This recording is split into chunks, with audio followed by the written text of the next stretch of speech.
సంక్షేమ పథకాలను తీసుకుంటా ఉన్నారు కదా.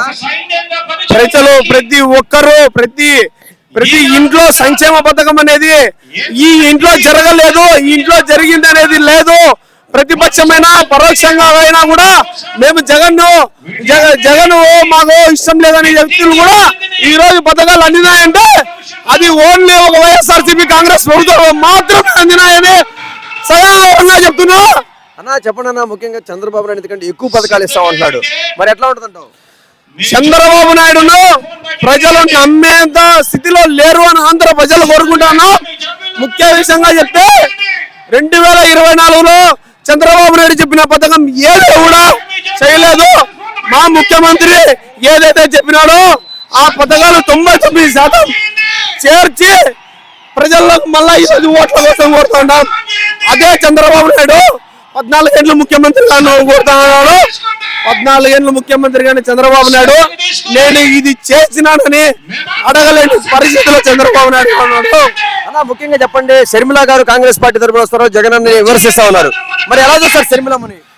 షర్మిలమ్మను ఒక జగనన్న చెల్లెలుగా చూస్తాము తప్పగా ఎప్పటికైనా కూడా కాంగ్రెస్ పార్టీ అనేది ఆంధ్రాను చీల్చిన ఒక పార్టీ. రెండోది పరంగా చూస్తే వాళ్ళు ఒక కక్షపూరితంగా ఒక శవ రాజకీయాలు చేస్తూ ఉన్నారు. ఇలాంటి రాజకీయాలు కడప జిల్లా వ్యక్తులు కానీ ఆంధ్ర ప్రజలు కానీ చాలా చూసి ఉన్నారు. ఇలాంటి షర్మిలమ్మను నమ్మే పరిస్థితుల్లో ఆంధ్ర ప్రజలు కానీ కడప జిల్లా ప్రజలు కానీ షర్మిలమ్మ ఎక్కడ పోటీ చేసినా కూడా ఆమెకు గెలవదు అనే ఒక తెలుపుతున్నాం.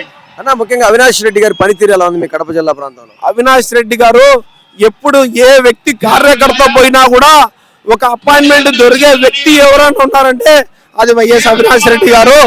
పరోక్షంగా నేనే చెప్తా ఉన్నా, నేను పులివెందుల్లో ఆయన అపాయింట్మెంట్ పోయిన వ్యక్తి ఇంటి దగ్గర పోయి నిలబడితే అపాయింట్మెంట్ ఇచ్చిన వ్యక్తి ఎవరైనా ఉన్నారంటే అది వైఎస్ అవినాష్ రెడ్డి గారు. ముఖ్యంగా ఇలాంటి కార్యక్రమాలు చేస్తా ఉంటే జగన్మోహన్ రెడ్డి గారు కావచ్చు, అవినాష్ రెడ్డి గారు కావచ్చు, షర్మిల వాళ్ళు, సునీత వాళ్ళు అందరూ విమర్శిస్తా ఉన్నారు. వాళ్ళని ఎలా చూస్తారు మీరు? ఇవన్నీ ప్రజలు పట్టించుకునే సిచ్యువేషన్ లో లేరని కోరుతా ఉన్నా. ఎందుకంటే ఏనుగు బయటప్పుడు కుక్కలు మరుగుతాయి అనేది ఎలా సామెత అంటారు. జగన్ ముందర ఇలాంటి వాళ్ళు చంద్రబాబు నాయుడుతో కుమ్మక్కైన షర్మిల గారు కానీ, అలానే సునీత గారు కానీ, అలానే బీజేపీ జనసేన, అలానే వీళ్ళందరూ కూటమిగా వచ్చి ఈరోజు మాకు ఓటు వేయండి అని అడుగుతున్నారు తప్పగా మేము ఇది చేశామని అడిగేంత సిచ్యువేషన్ లో వారు లేరని కోరుతాం.